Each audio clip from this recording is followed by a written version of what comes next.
Assalamualaikum warahmatullahi wabarakatuh. Waalaikumsalam warahmatullahi wabarakatuh. Gimana kabar hari ini? Baik. Coba Alzi pimpin kawannya untuk berdoa.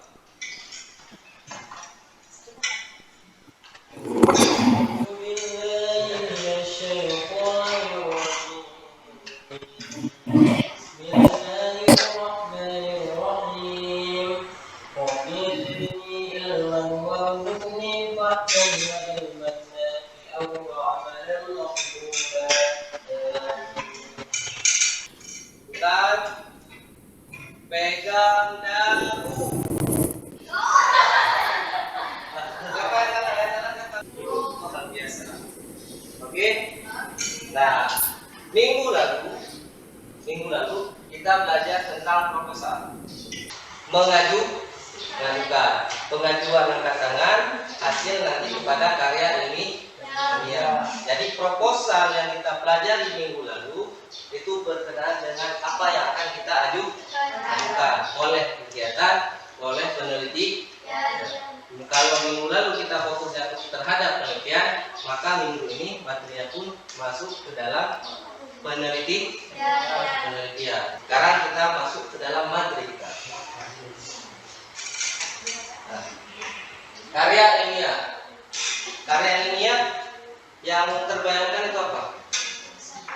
Tulisan ilmiah, penelitian, hasil observasi, hasil pengamatan. Pembelajaran kita hari ini kita akan mengidentifikasi informasi, tujuan dan esensi sebuah karya ilmiah. Jadi nanti pada LKP-nya kita akan menjelaskan informasi itu dari hasil identifikasi. Kita kumpulkan informasinya. Nah, itu kita rancang, kemudian baru kita presentasikan. Nanti kalian semua bagian kertas ini dibuat informasi di dalam kertas plano, nanti ditempel informasikan. Oke, selanjutnya ciri-ciri karya ilmiah gimana? Pertama, sistematis, yaitu berisi dengan pola logis, mudah dipahami. Walaupun penulisannya susah, tapi dia harus mudah dipahami. Nah, misal yang kalian pegang itu tentang apa? Ya, ingat dulu.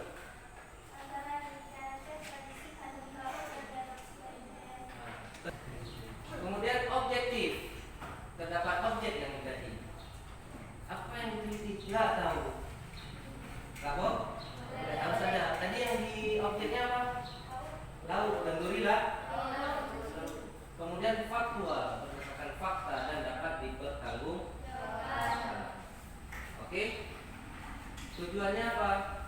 Pertama, memecahkan suatu masalah. Tadi kan ada masalahnya kan? Antara ini dan Aceh itu masalahnya. Apa masalahnya? Yaitu dia. Kemudian ada pengetahuan dan konsepnya. Berarti kalau ada masalahnya pasti ada referensinya. Nah kan? Pasti ada yang membuat sebelumnya sudah melakukan penelitian. Apa yang dilakukan oleh orang itu ketika acara-acara tertentu, apa yang dilakukan orang Aceh. Paham? Paham. Kemudian meningkatkan kemampuan menulis. Karena apa? Karya ilmiah dituntut kita bisa menulis makalah masing-masing. Nah, ini makalahnya kita sama ya. Nah, antara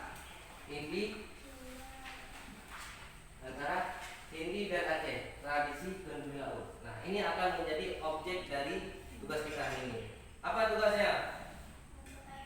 Mengidentifikasi informasi di dalam karya ilmiah. Ya. Nah, nanti dari sini, dari hasil karya ini kalian cari informasinya. Oke, kita lihat dulu terdiri dari apa saja. Pertama ada latar belakang.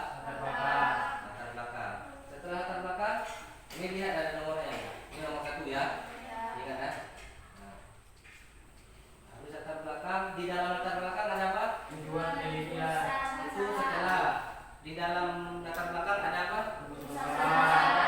Masalah itu apa? Penelitian dari masalah dari peneliti. Ya. Habis itu ada apa lagi? Hipotesis. Baru poin kedua ada 7. Ngapain penelitian ini? Oke?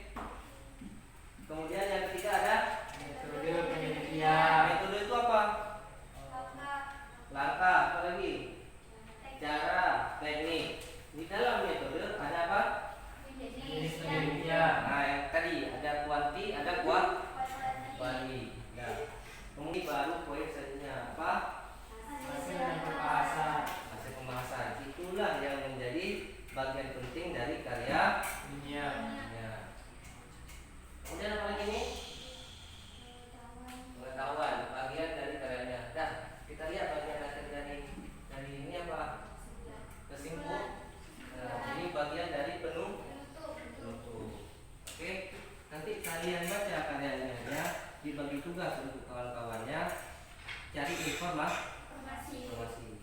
Nah, cara mencari informasinya lihat di bagian penting saja. Ngerti? Di bagian latar belakang sedikit, di tujuan sedikit, metode tidak usah, langsung kepada pembahasan. Oke, di pembahasan dilihat. Ngerti? Bagian pentingnya nanti ditulis di kertas plano. Nanti ada pembagian skor poin. Ada lihat LKP semua? Bukan LKP? Nah, ada tabel skor poin. Kawan yang lain di dalam kelompok buat LKP-nya, buat tabelnya dulu di kertas.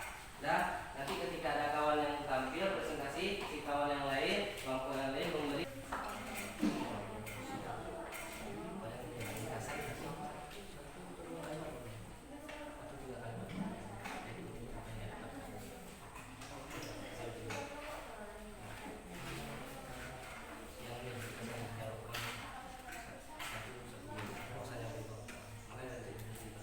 Warahmatullahi wabarakatuh.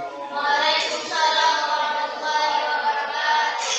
Kami dari kelompok 4 atau kelompok Nikola Tesla ingin menyampaikan atau memberikan kalian insight atau pemikiran tentang latar belakang Andi Laut.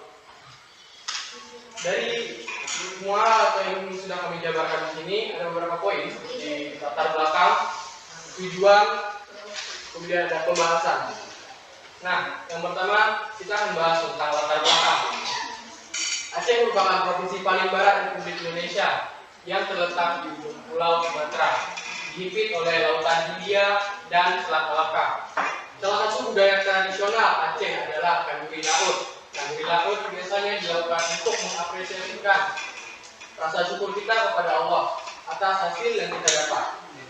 Nah, kanduri laut sendiri masuk pada masa sesudah mencapai abad keempat Masehi.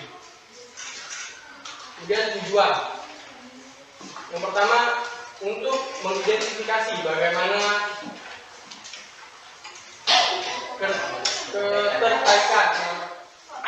keterkaitan antara budaya Hindu dan budaya Islam di Aceh. Kedua, untuk mengidentifikasi sejauh mana pengetahuan masyarakat terhadap budaya kanduri laut.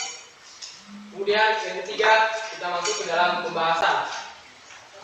Yang A, deskripsi keterkaitan budaya Hindu dengan budaya Islam di Aceh.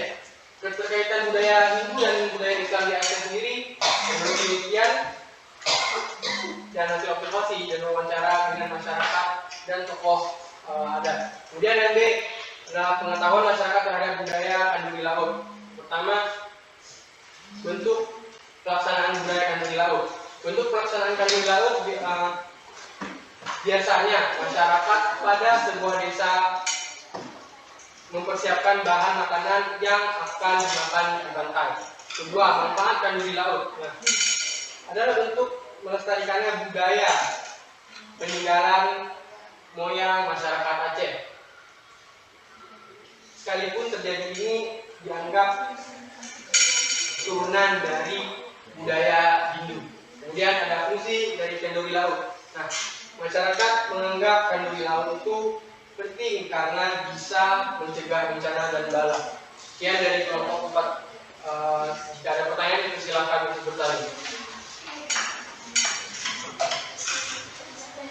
Saya perwakilan dari kelompok 1 akan mengajukan pertanyaan. Mengapa di dalam sebuah karya ilmiah kerja harus disajikan poin latar belakang? Kenapa? Dan mau diulangi? Oke. Kenapa di teks ilmiah harus ada latar belakang? Ya. Kalau nggak ada latar belakang, apa yang masa langsung kan nggak mungkin. Kita bahas dulu latar belakangnya. Mau apa yang kita bahas? Oke. Bisa langsung dari hasil observasinya. Kan nggak tahu kontekstual awalnya gimana, nggak tahu konteks awalnya gimana.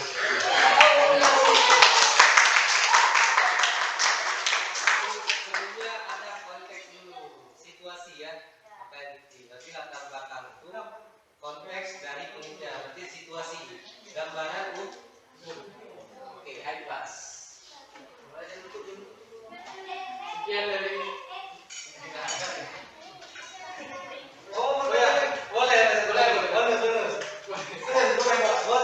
Oke. Assalamualaikum warahmatullahi wabarakatuh. Saya perwakilan dari kelompok 2 yang bertanya. Mengapa bisa kita mengetahui sesuatu atau mengajari suatu ilmu. Mengapa harus kita ikuti tradisi Tanuri Laut? Kenapa nggak belajar ke sekolah aja? Kenapa harus kita ikuti tradisi itu?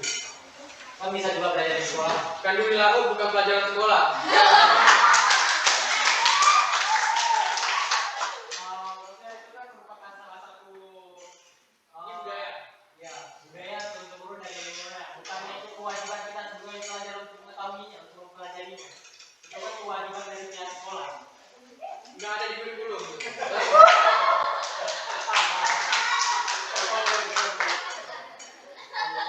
Apakah tradisi budaya akademi budaya itu termasuk ke budaya kearifan lokal? Termasuk bukan budaya luar negeri dan budaya kita sendiri.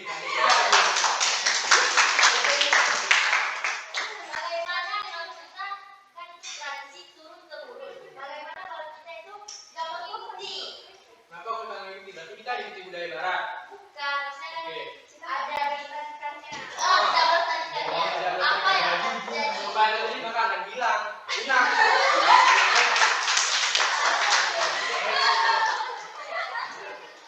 Boleh lagi, mau lagi.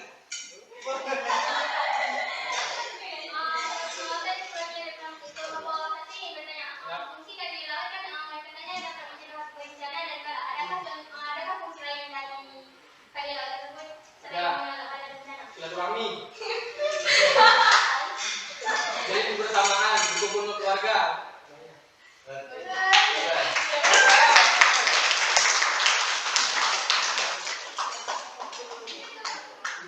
Sekian dari kelompok Tesla. Terima kasih. Assalamualaikum warahmatullahi wabarakatuh.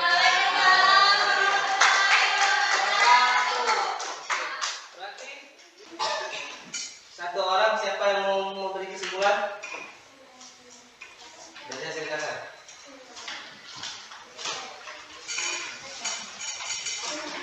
Ada? Naya, berdiri. Dari sini saya akan membacakan kesimpulan dari kelompok 1, 2, 3, dan 4 dari pemangkalan 1 ya. Ringkasan ataupun kesimpulannya. Manfaat dari budaya Tanuri Laut adalah bentuk melestarikan budaya peninggalan nenek moyang. Yang kedua yaitu mengapresiasikan ataupun mengungkapkan rasa syukur kepada Tuhan. Ini maksudnya diadakannya Tanuri Laut, tradisi Tanuri Laut. Dan yang ketiga yaitu Aceh merupakan provinsi paling barat Republik Indonesia. Sekian, terima kasih. Assalamualaikum warahmatullahi wabarakatuh. Waalaikumsalam. Itulah poin penting dari hasil pembelajaran mencari informasi. Di dalamnya ada tujuan. Untuk pertemuan selanjutnya, kita akan melihat esensi dari karya ilmiah. Nah, mungkin nanti kita akan membandingkan karya sosial humaniora dengan penelitian sains dan teknologi. Oke, materi kita selesai hari ini. Tepuk tangan semua. Mungkin dulu, angkat tangan. Kita pegang kawan. Selesai. Ketua kelas, Alfi, silakan pimpin doa untuk menutup pembelajaran hari ini. Jadi rasanya untuk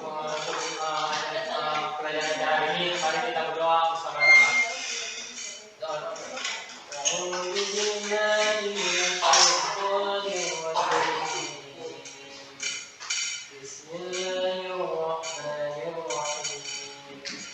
Allahumma arina al-haqqa warzuqna ittiba'ah wa arina al-batila batilan warzuqna ijtinabahu. Nah, setelah dari ini tugasnya yang di plano ditaruh di meja, di atas meja Bapak ya. Kemudian salinannya boleh dipulangkan masing-masing. Kemudian LKPD yang berisi penilaian dikumpulkan di atas meja juga. Paham semuanya? Oke, sekian dan terima kasih. Wabarakatuh. Wabillahi taufiq wal hidayah. Assalamualaikum warahmatullahi wabarakatuh.